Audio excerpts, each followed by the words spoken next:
Essentially, on my first day ever riding roller coasters, like, I've done the kiddie ones before, just like that are meant for like 2 year olds, but I've never ridden like real big extreme roller coasters until the other day. And that all came to its eclipse when the last roller coaster we rode was literally the tallest one in the world. So an entire day, I rode like my first 7 roller coasters, and I ended it with literally like the the eclipse, the pinnacle of all roller coasters. Like, how much how much worse does it get than the tallest one in the world? Oh my god. And it's funny because that wasn't that roller coaster, the last one we did. It was scary, yeah, but essentially it's just kind of like it. It was carried by the fact that you went really fast. So it wasn't really like that scary, like going up or going down. Well, I had to close my eyes going down, so yeah, it was scary, but it wasn't as scary as I was expecting. Like, early in the day, before that, there's one literally I had butterflies for, and I didn't even really have butterflies for the last roller coaster. I was kind of excited right when we were there. But as we were walking up to this other roller coaster, I was genuinely nervous. And that one, it was a swing that went back and forth, right?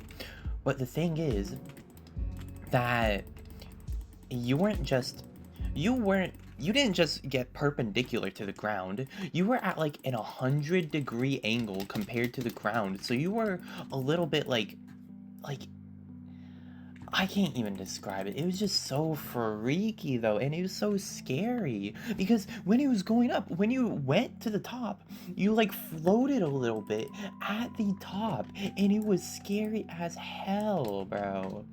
Like, if I ever go back there to Cedar Point, I am never doing that ride, and that is a fact. I never want to touch that specific ride again, but I would do the tallest one in the world again because I don't think I really enjoyed it like as much as I should have. Like, I regret closing my eyes, bro. It would have been so much cooler if I kept my eyes open the entire time. Like, bro,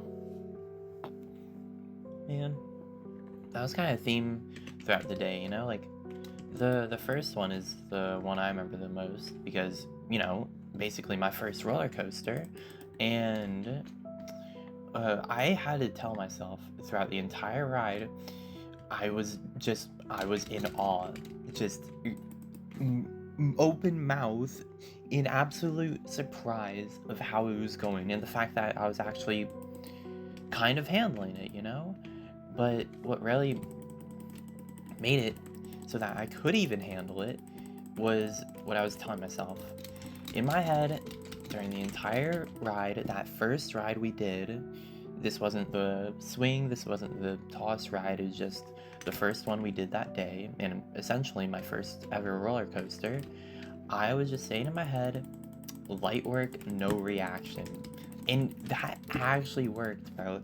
It had me locked into my thoughts. I was just thinking about that, nah, this is light work. This is light work, bro. There's nothing to be scared of.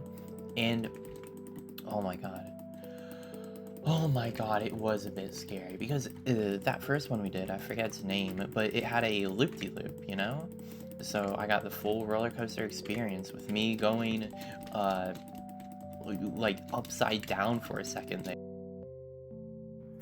It wasn't like the upside down with the um swing set. That is just that it purely put you upside down just to scare you, I feel like. And that was the entire point of the ride, just getting you scared while you floated mid-air, bro. Oh my god. And scared it had me. But the first ride we did, it just going upside down, doing that loop-de-loop was just part of the attraction. so it wasn't like supposed to get you scared inherently. While with the swing set, it 100% was, bro. Oh my god, oh my days. And in general, that day was really fun since it was my senior trip for high school, right? So that was my last day being a senior by all technicalities because I wasn't graduated at that point, but whatever. So our last day in school, it was a trip to Cedar Point, and it was amazing. I thought I was just gonna be with my 3 friends, right? But we actually ended up riding with a kid who had prepared a Google Sheets with all the rides that he wanted to do. So he had it on lock, like, and we just followed along with his schedule because we didn't know what we were doing there. We didn't know what we wanted to ride. So having that list really helped to narrow it down and get our schedule down to a T, you know?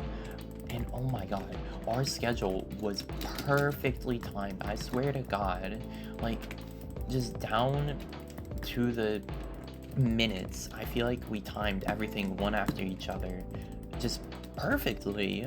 And that came to, I really like using this term, it came to an eclipse. But it really did. It came to an eclipse with that final ride because, you see, we were supposed to get to the bus to leave by 7, right? And we got in line for that final ride, the world's tallest roller coaster, at like 4:45-ish. So we had 2 hours to do that ride, right? Surely we were going to have some time afterwards to get something to eat. But no, we did not, bro. We barely had any time once we got out of that ride because it was a 2-hour long wait. So as soon as we got out of that ride, we were rushing to get out of the park and get to the front and grab something to eat, which just ended up being a bag of chips, but it was better than nothing, you know? And that brings me back to my point, how we perfectly timed it. Because if we had just spent like whatever, another 20 minutes dilly-dallying, then we wouldn't have been able to do that final ride. We would have had to leave the line because of how long it was taking. But no, we didn't need to do that. We were able to finish it. And oh my god, it was such a special experience, bro. And I loved it, and hopefully one day I'll actually go back there and actually have my eyes open for the world's tallest roller coaster.